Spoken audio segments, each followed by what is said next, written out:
और अगले दिन सिंह वंश के सबसे बड़े लड़ाकों का सुबह सुबह तैयारी के दौरान ना दिखाई देना एक कमाल की बात थी, जिसने सभी को वहां चकित कर दिया था। ऐसा कभी नहीं होता था। सुबह की तैयारी का समय हो और वहां नरेंद्र, धर्मेंद्र, जितेंद्र और बलभद्र हाजिर ना हो। वे लोग हमेशा सही वक्त से उठते थे। सबसे पहले वे ही तैयारी के लिए हाजिर होते थे। उनमें से एक बंदा इस बात को समझने के लिए जाकर मुख्यालय के शयन कक्ष में देखने गया तो उसने पाया कि वहां तो वे चारों अभी भी सोए पड़े हैं। ऐसा उसने आज तक पहली बार होते हुए पाया था। ये एक अजीब बात थी। और नहीं होता, हाय, मर गया। मैं आलू बड़ा हूं, मैं तेल में तैर रहा हूं, तल दो मुझे। वे नींद में कर्राह रहे थे और अतरंगी बातें कर रहे थे। ये देखकर बहुत ही अजीब हालात बने हुए थे, क्योंकि किसी ने भी सिंह वंश के सबसे अच्छे लड़ाकों को आज तक ना तो इस हाल में कभी देखा था, ना ही कोई उनकी ये हालत होने के बारे में सोच भी सकता था। जैसा कि गौतम वागले ने कहा ही था, वे लड़ाके इस लोक के हिसाब से सर्वोच्च स्तर के खिलाड़ी माने जाते थे। अभी उनके सारे शरीर की ऊर्जा निचुड़ चुकी थी और वे वहां बेसहारे पड़े हुए थे। उनके शरीर को शायद नींद की सख्त जरूरत थी, इसलिए वे इस हालत में ही नहीं थे कि सुबह की तैयारी में पहुंच सकें। जब दोपहर निकलने को हो गई, तब जाकर वे लोग जैसे तैसे उठकर अपना अपना नाश्ता लेने के लिए पहुंचे। नाश्ते के शिविर में भी ये अजीब सी हालत थी, क्योंकि नाश्ता अब खत्म होने को था। किसी ने भी नहीं सोचा था कि उनके सबसे अच्छे लड़ाके सबसे आखिरी में नाश्ता लेने के लिए उस वक्त आएंगे जब सारा पोहा और मिसल पाव खत्म होने की कगार पर थे। नाश्ता देते हुए शिविर के कर्मचारी भी अजीब सी शर्मिंदगी से भरे हुए थे, क्योंकि उनके पास पोहे में निचोड़ने के लिए अच्छे अच्छे नींबू भी खत्म हो चुके थे। वहां नाश्ते के लिए बैठते हुए उन्होंने ध्यान दिया कि कार्तिक वहां पहले से मौजूद था। अच्छी सुबह है। कार्तिक ने मुस्कुराते हुए उनका अभिवादन किया।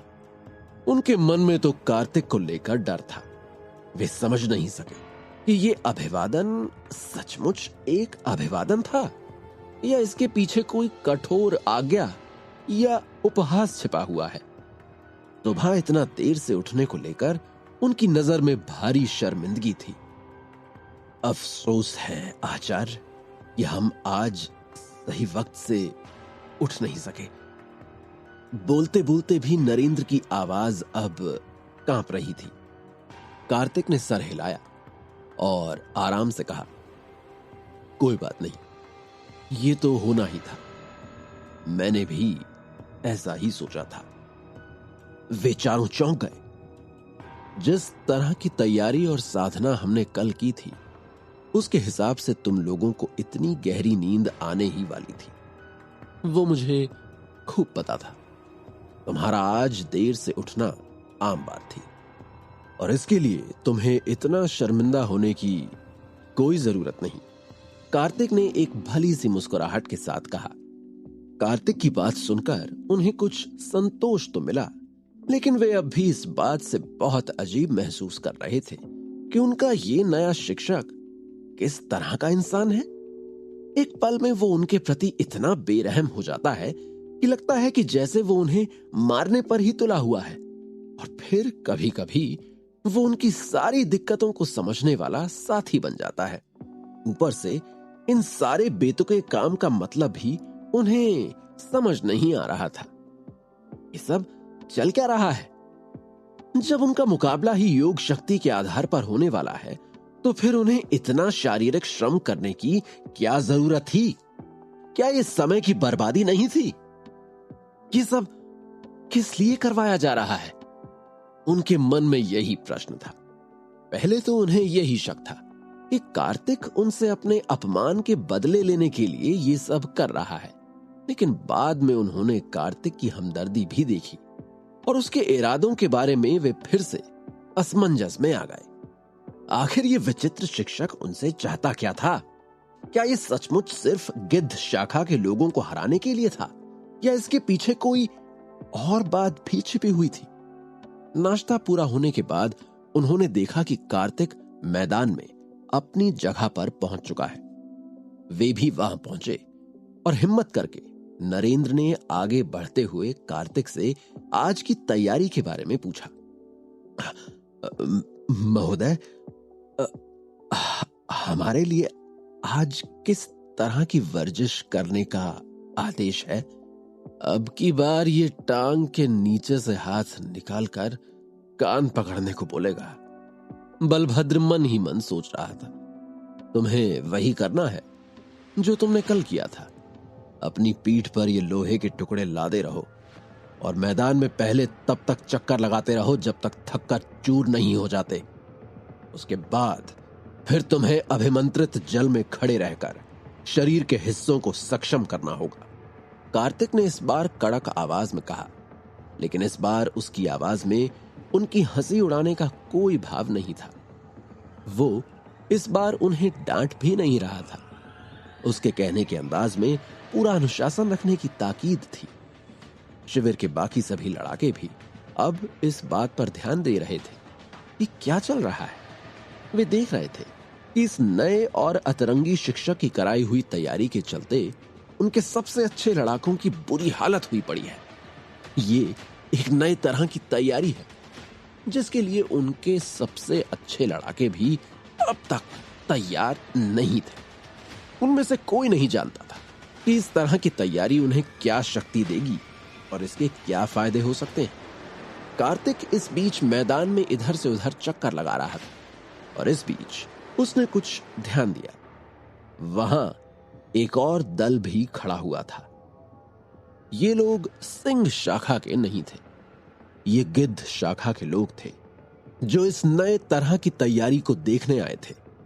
जरूर उन्होंने कहीं से सुन रखा था कि इस बार सिंह शाखा के लोग कुछ अलग ही तरह की तैयारी कर रहे हैं और वहां पर एक नए ही तरह का कम उम्र शिक्षक आया है जो उन्हें लाल पानी में डुबोकर और पीठ से लोहा बांधकर उनकी तैयारी करवा रहा है। कार्तिक ने उन लोगों पर कोई खास ध्यान नहीं दिया। ये कोई इस तरह की तैयारी नहीं थी जिसे किसी से छिपाना पड़े। उल्टे उसने इस तरह से व्यवहार किया जैसे उसे पता है कि वे लोग इस तैयारी को देख रहे हैं और इस बात से कोई फर्क नहीं पड़ता। अगर इस बात से कोई फर्क पड़ता तो कार्तिक ने कल ही उनके मुखबिर को पकड़ लिया होता, लेकिन उसे जाने देना मजेदार था। अब वे लोग भले ही उस तैयारी को देख सकते थे, लेकिन उन्हें ऐसा कुछ करवाने के लिए उनके पास कार्तिक जैसा शिक्षक नहीं था। अपनी तरफ से इतने अनुशासन में रहते हुए इस तरह तैयारी करना उनके लिए संभव नहीं था। उस पर फिर उनके पास कोई अभिमंत्रित जल भी नहीं था, इसलिए वे बेचारे बस खड़े होकर ये सब देख ही सकते थे। हाँ, लेकिन वे भी उसी तरह के अचरज में थे कि जिस मुकाबले में सिर्फ योग ऊर्जा की परीक्षा होनी है, उसमें उन्हें इस तरह की तैयारी कराने में क्या फायदे हैं। तुम लोगों के पास अभी भी दूसरे लोगों की तैयारी देखने का समय है? कार्तिक ने गिद्ध शाखा के लड़ाकों को ये ताना मारा और उनके करीब से आगे निकल गया। अगले 5 दिन तक यही चलता रहा और आखिरकार लड़ाकों को समझ आना ही बंद हो गया कि चल क्या रहा है। वे मशीन की तरह वही का वही काम रोज करते रहे। फिर एक शाम नरेंद्र को लगा कि अब उसकी हिम्मत जवाब दे चुकी है। उसने कार्तिक से पूछ ही लिया, महोदय, आपको नहीं लगता हम रोज रोज एक ही चीज करते जा रहे हैं, जबकि गिद्ध शाखा के लोग वहां रोज ही कुछ नया सीख रहे हैं? हाँ महोदय, अगर हम सिर्फ ये पीठ पर वजन लेकर दौड़ने का ही काम करते रहे तो गिद्ध शाखा के लोग बहुत से काम सीखकर हमसे आगे निकल जाएंगे। धर्मेंद्र ने बात में बात जोड़ी। कार्तिक ने उसी शांति और बेपरवाही के साथ सर उठाकर उनसे पूछा, तुम्हें मेरी तैयारी पर कोई शक है? नहीं नहीं, सभी ने एक साथ अपने सिर हिलाकर मना किया। अब बलभद्र ने आगे बढ़कर कोशिश की। महोदय, असल में हम लोग सचमुच बड़े जोर से मुकाबला जीतना चाहते हैं। खासकर हमारे मुखिया जी तो जीतने के लिए जान देने को भी तैयार है। उसने नरेंद्र की ओर इशारा किया। नरेंद्र इस बात से और भी खिसिया गया। कार्तिक ने उनसे सवालिया अंदाज में पूछा, तो क्या करना चाहते हो तुम लोग जीतने के लिए? क्या चाहिए होता है किसी को जीतने के लिए? महोदय, हमें असल में इस तरह की तैयारी का कोई मतलब समझ नहीं आ रहा है, जितेंद्र ने विनम्रता से पूछा। कार्तिक ने फिर से शांत होकर उत्तर दिया, यह तुम्हें जल्दी से मजबूत करने का सबसे बेहतर तरीका है। ये हठ योग की अष्टावक्र साधना है। कार्तिक ने एक हाथ से अष्टावक्र साधना के बारे में एक पर्चा निकालकर सामने रख दिया और कहा, एक स्वस्थ शरीर में ही स्वस्थ मस्तिष्क रह सकता है। सुना तो होगा, ऐसा स्वामी विवेकानंद कहते थे। नरेंद्र ने वो पर्चा अपने हाथ में लिया। उसमें उस विशेष साधना के बारे में जानकारी थी। अष्टावक्र साधना वो खास तरीका था जिससे शरीर को योग ऊर्जा को संघनित करने के लिए तैयार किया जाता है। पर्चे में देखकर नरेंद्र और उसके साथियों को यह बात समझ आने लगी। जब तुम्हारे पास एक स्वस्थ शरीर होगा तभी तुम उसमें योग ऊर्जा को संघनित करके उसका उचित उपयोग कर सकोगे। अगर तुम्हारे शरीर में ही ऊर्जा को संभालने की शक्ति नहीं होगी तो तुम कितना भी कुछ करो, लेकिन सिर्फ योग ऊर्जा की शक्ति तुम्हारे शरीर में बनने वाले रसायनों और उनके तुम्हारे दिमाग पर पड़ने वाले प्रभाव को नहीं बदल सकती। ये सब करने के लिए तुम्हें अपने शरीर और अपने स्वभाव पर नियंत्रण रखना सीखना होता है। अब नरेंद्र ने ध्यान दिया कि पिछले कुछ दिनों से उसका दर्द और दिक्कत उतनी नहीं रह गई थी जितनी पहले दिन थी। वे लोग अब लोहे को उठाकर दौड़ने में उतने परेशान नहीं हो रहे थे। कार्तिक ने आगे आकर कहा, तो अब तुम लोग पहले की तरह वही करोगे जो मैंने पहले कहा था। कार्तिक ने पैर आगे निकालकर फिर उसी जगह अंगद की तरह जमा दिया। ये है मेरा पैर, जिसे हटाने के लिए तुम लोग एक बार फिर अपनी पूरी ताकत का प्रयोग करते हुए सावधानी से मुझ पर वार करोगे। ऐसा कहते हुए कार्तिक ने अपना एक हाथ पीछे कर लिया। नरेंद्र, उसके पीछे बलभद्र, फिर धर्मेंद्र और फिर जितेंद्र एक एक करके तेजी से कार्तिक की ओर बढ़े। कार्तिक ने अपने हाथ से उनके हमले हटाकर उन्हें जमीन की ओर आगे कर दिया। लेकिन कमाल की बात थी कि इस बार वे लोग कराहते हुए जमीन पर नहीं पड़े थे। वे संभल कर उठ गए थे और दूसरा हमला करने के लिए तैयार थे। वे फिर से आगे बढ़े और कार्तिक पर फिर से हमला करने के लिए इस बार चारों ने अलग अलग तरीके अपनाए।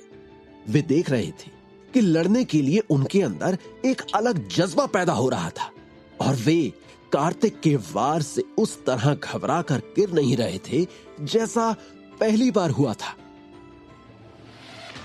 क्या ये तैयारी उन्हें कार्तिक की तरह लड़ने वाला लड़ाका बना सकेगी? क्या वे लोग कार्तिक का पैर हटाने का मामूली काम कर सकेंगे? क्या होगा मुकाबले में? क्या ये लड़के जीत सकेंगे गिद्ध शाखा से, जो चुपचाप इस तैयारी की निगरानी में लगी हुई थी?